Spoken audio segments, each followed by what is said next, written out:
Hello. MQSCX is a tool that will make issuing MQSC commands to your queue manager much easier. This video is going to introduce you to some of the features of this tool. You're probably familiar with the Run MQSC tool that comes with the IBM MQ product. At its simplest, MQSCX allows you to do the same things, that is, issue MQSC commands to the queue manager. Let's start with a brief comparison between the two. Here's Run MQSC listing out multiple queues. And here's MQSCX doing the same task. As you can see, the display from MQSCX is much neater, more compact. Let's take a look at how you use the MQSCX tool in general. As you'll have noticed, it doesn't look quite the same as Run MQSC. There is an area at the bottom of the window for typing commands, and above that the area where responses are shown. Let's issue another simple MQSC command just to display a queue. Rather than type it all in again, I can just recall the command from my command history by using the up key, and then edit it a little on the command line. My command response window is a bit full now, and you can see the More indicator at the top of the screen. I can scroll up to see the information that is no longer on the screen using the page up and page down keys. Or alternatively, to scroll by a smaller amount, I can use Control and Up. Remember, Up on its own recalls a previous command.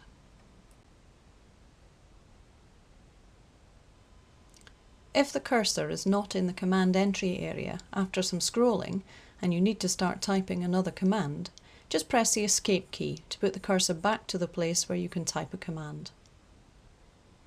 The MQSCX program will remember up to 50 previous commands by default, although you can extend this number. It will remember them from previous invocations of the program.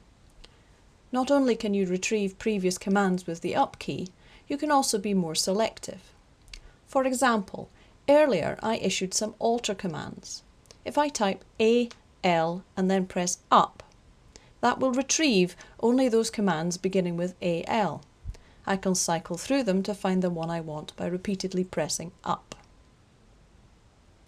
If I know I had a command on a particular object or using a particular attribute, I can type a few letters from that part of the command prefixed with the hash or pound character, and it will only retrieve commands containing that string.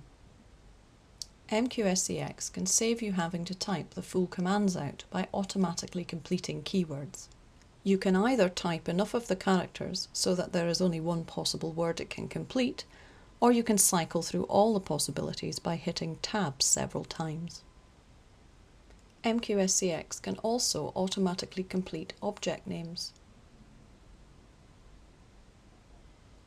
It can also help you when you can only remember some of a keyword that you are looking for. Let's take the example of defining a channel, where you need to add a send exit, but you can't remember the name or spelling of the field, other than it contains the word exit in it.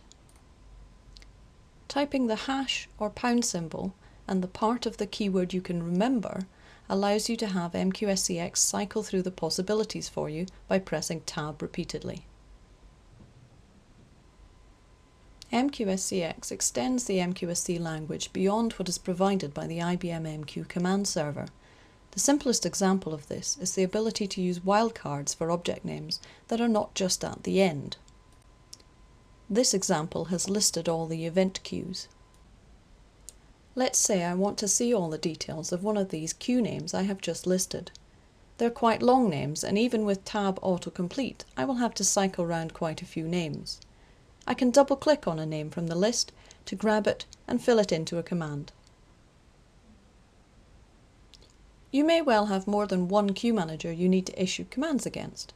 Unlike Run MQSC, where you have to end the program and start it again, you can connect to a different queue manager in MQSCX by using the =con command. To disconnect, you can use =disk, although a disconnect will be done for you when you issue =con if you were previously connected to something else. You can use MQSCX to run scripts of MQSC commands too. Here is a script file with some MQSC commands in it to define the sender end of a channel and associated objects. Here is another for the receiver end of the channel. With MQSCX, we can put these two scripts together and switch between queue managers inside the script using the =con command. This can be very useful for setting up an environment which includes multiple queue managers. You can create synonyms for commands you issue frequently. These can be MQSC commands, equals commands, or a list of commands which might be a mixture of both. A handy synonym might be an =con command which uses lots of client attributes. This is a lot to type in each time, so let's name a synonym for it. Let's try issuing the synonym to connect to our queue manager in client mode. I'll disconnect first just to prove it works. And then we simply type the name we created as the synonym and can see our command being issued. You may have MQSC commands that you regularly issue but that are quite long-winded. These might be useful to assign synonyms to as well.